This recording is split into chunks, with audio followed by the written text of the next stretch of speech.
Can you recognize these wrestling legends without their iconic makeup? Take a look at this image. Who do you think this is? Or this? Or even this one? Stumped? You're not alone. Stick around to uncover their true faces. You won't believe your eyes. Starting with a journey back to 1987, a bleach-blonde Storm crashes into WCW. His name? Steve Borden. But wrestling fans would soon chant a different name, Sting. Not just a wrestler, a myth in the making. His face paint as iconic as his pile drivers. For 30 years, he wasn't just a man, he was a canvas. A story told in neon, crow black, and blood red. Neon streaks, high-fiving fans, battling Ric Flair with a grin. But in 1996, darkness swallowed WCW. The NWO's poison spread, and Sting vanished. Until silhouettes in the rafters. A figure cloaked in black and white. His face a ghostly mask ripped from the crow. No smile, no words, just vengeance. Crow Sting wasn't a gimmick, it was a revolution. The paint, his war cry. Then came the Wolfpack red, slicing through the shadows. Years later, the Joker's grin, twisted and chilling, a homage to Heath Ledger's chaos. Each design wasn't just makeup, it was a manifesto. But in 2016, the mask fell. At the WWE Hall of Fame, Steve Borden stood barefaced. No paint, no persona, just a man, raw and real, accepting immortality. Fans gasped, this was Sting, yet legends don't fade. In 2020, at 61, the paint roared back. AEW's lights hit his face. Every era, every stroke, every story resurrected. Because Sting's paint was never just paint. It was the heartbeat of a hero, still bleeding, still fighting. October 2005, WWE audiences blinked in horror as a nightmare clawed its way onto their screens. A gnarled figure with cracked face paint, a laugh that curdled blood, and a habit of devouring live worms. This wasn't just a wrestler. It was the Boogeyman, a monster ripped from childhood fears. But behind the grotesque mask, Martin Wright, a man whose gentle smile could never betray the demon he'd become. Transforming into the Boogeyman wasn't just makeup, it was possession. 3 hours of ritual, a twisted tree of life crawling across his forehead, red streaks like claw marks tearing down his cheeks. Every brush stroke whispered secrets, strength, chaos, a hunger to terrify. For years, fans believed the lie, until one night in 2023, no paint, no worms, no nightmare, just Martin Wright grinning in the crowd, unrecognizable as the ghoul who once stalked the ring. Parents pointed, kids gasped. That's the Boogeyman? Yet the legend lingers, because true terror outlives the mask. The face paint washed away, but the screams, those are forever.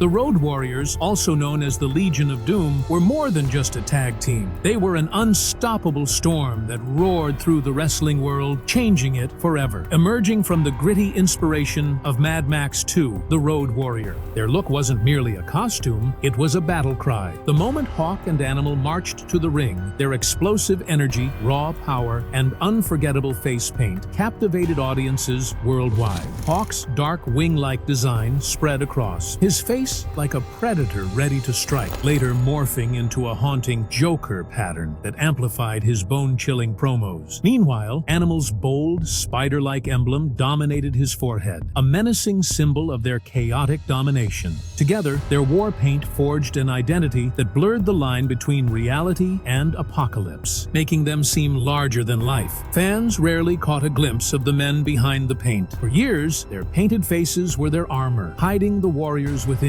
But at the 2011 WWE Hall of Fame ceremony, Animal stood barefaced, a bittersweet moment as he paid tribute to Hawk, who tragically passed in 2003. Even without their iconic war paint, their legacy endures. Hawk and Animal weren't just wrestlers, they were a spectacle, a force that left an indelible mark on wrestling history. Their timeless face paint may be gone, but their unforgettable personas remain etched in wrestling history.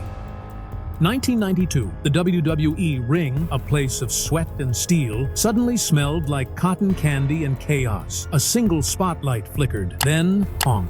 The crowd froze as a nightmare in grease paint slithered through the ropes. white-faced, green-haired, with a grin that screamed mischief. Doink the Clown had arrived, not to entertain, but to terrorize. This wasn't just a clown. This was Matt Bourne, a man who turned face paint into fear. For over a decade, Bourne didn't play Doink. He became him, a prankster with a sadistic streak, smashing pies laced with thumbtacks, mocking legends like Randy Savage with a puppet twin, or drenching Jerry Lawler in confetti that stung like hell. Every laugh echoed menace, but the joke had layers. The concept? Born not from Bourne, but Road Warrior Hawk, a face-painted brute who dreamed of a clown that hurt. WWE took that darkness and let Bourne twist it into art. Behind the grease paint, though, Bourne hid in plain sight. No wig, no rainbow suspenders, just a quiet man who'd vanish into crowds, unrecognizable as the demon clown who once made kids cry. Then, in 2013, the laughter died. Bourne passed at 55, leaving behind one final prank, a 2007 Raw reunion where Doink danced his last jig, leaving fans torn between cheers and chills. Today, the makeup's faded, the wig's retired, but somewhere you can still hear that shrill honk. A reminder that in wrestling circus, the greatest freaks aren't born, they're painted. Before he became the charismatic godfather, Charles Wright was unrecognizable as the bone-chilling Papa Shango, a voodoo priest whose mere presence could send shivers down anyone's spine. Debuting in 1992, Papa Shango arrived in WWE with skeletal face paint, a necklace of bones, and a haunting aura that felt ripped straight from a horror movie. Inspired by Baron Samedi from the James Bond film Live and Let Die, the character brought an element of the supernatural to the ring, blurring the lines between reality and dark magic. Shango wasn't just a gimmick. He was a nightmare personified. His infamous feud with the Ultimate Warrior cemented his place in WWE lore. Using his supposed occult powers, Shango made his rivals writhe in pain or even vomit in the middle of matches, moments that left fans both terrified and captivated. Years later, during an appearance on Steve Austin's Broken Skull sessions, Charles Wright revealed that WWE had considered rebooting Papa Shango in 1997. Jerry Lawler even sketched a revamped, more realistic design for the character's face paint. However, Vince McMahon had other plans, steering Wright toward the Nation of Domination and eventually the beloved Godfather persona. Though Papa Shango's in-ring run was brief, lasting from 1992 to 1993, the character remains etched in the memories of fans. The skeletal face paint and eerie mystique created a legacy that transcends time, a reminder of when wrestling wasn't just sport, but pure theater. 2016. The lights dimmed. A crimson mist seeped through the Impact Wrestling arena as Rosemary slithered into view. A nightmare in latex and lace. Her face, a canvas of hellscapes, jagged black veins, blood-red spirals, eyes hollow as a demon's. Grin. This wasn't a wrestler. This was a curse. With Decay, her coven of chaos, she redefined terror. But her masterpiece came in a feud with House Hardy. Rosemary, clutching Matt Hardy's infant son, her painted face inches from the camera. A demon nanny, a viral nightmare. Fans couldn't scream or look away. Behind the horror, Courtney Rush, a storyteller who bleeds artistry. By day, she scripts indie films drenched in shadows. By night, she becomes Rosemary, hand-painting her damnation before every match. Then, 2024. WWE's NXT lights blared. No mist, no blood-red spirals, just Courtney. Fans gasped. The demon assassin, unmasked, yet her stare still cut like a blade. The paint had washed away, but the myth? It never does. 1995. The WWE audience held its breath as a shadow slithered down the ramp, glittering. Not a wrestler, a hallucination. Golden face, blonde wig, a leather bodysuit clinging like a second skin. This was Goldust, and he wasn't here to fight. He was here to haunt. Dustin Rhodes, son of Dusty, had once been the natural all-American grit and cowboy boots. But Goldust, a twisted mirror, a character so bizarre, even Rhodes thought it was a joke when Vince McMahon pitched it. Yet, he leaned in hard. The paint wasn't makeup, it was armor, inspired by Sting's theatrics, but warped into something darker. Rhodes spent hours each night transforming, liquid gold smothering his face, black voids swallowing his eyes. Alien, fans whispered. Monster, opponents flinched at his touch. Macho men unraveled as he traced their jaws with gloved fingers, hissing movie quotes. For 30 years, the ritual never changed. Rhodes alone wielded the brush, each stroke look, a rebellion. Until 2023, AEW handed the paint to a stranger. Rhodes hesitated. "This is my skin," but surrendered. The result? A gilded mask sharper than ever. Yet, not his hands. Today, the man behind the myth walks locker rooms barefaced. Younger wrestlers blink, struggling to reconcile the legend with the grinning veteran. But in the right light, that glint in his eye isn't Dustin. It's Goldust, still lurking, still golden, still unforgettable.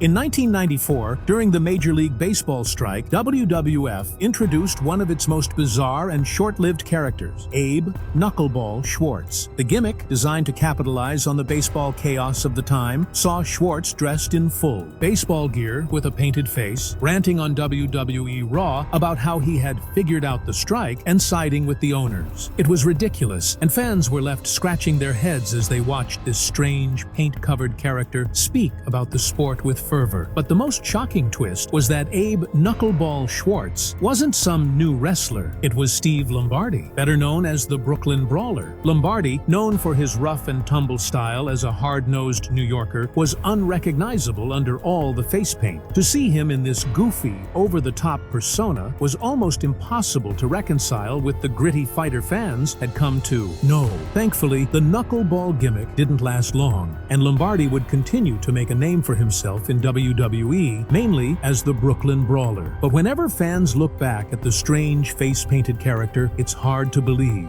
that the tough, no-nonsense brawler once wore that ridiculous baseball makeup. Danhausen, described as very nice, very evil, is one of the most unique and quirky figures in today's professional wrestling. Known for his ghostly white face paint, sinister black designs, and eccentric antics, he feels like a villain plucked straight from an old-school horror film. Yet, underneath the spooky persona is Donovan Danhausen, a man whose transformation into this unforgettable character was a journey of creativity and reinvention. Before adopting the painted gimmick, Danhausen portrayed a more traditional wrestler on the independent scene, but the lack of connection with audiences pushed him to try something bold. Inspired by the Pazuzu makeup from The Exorcist, he began experimenting with face paint to create a character that combined horror and humor. "I thought, this is cool. I'm going to make it my own," he shared during a 2021 interview with Chris Van Vliet. The new look, paired with his black cape and theatrical flair, quickly won over fans. Danhausen's character thrives on its mix of creepiness and comedy, making his barefaced appearance all the more shocking. Rare glimpses of Donovan Danhausen, unpainted and stripped of his gothic charm, reveal a completely different person, a stark contrast to the very nice, very evil figure beloved by fans.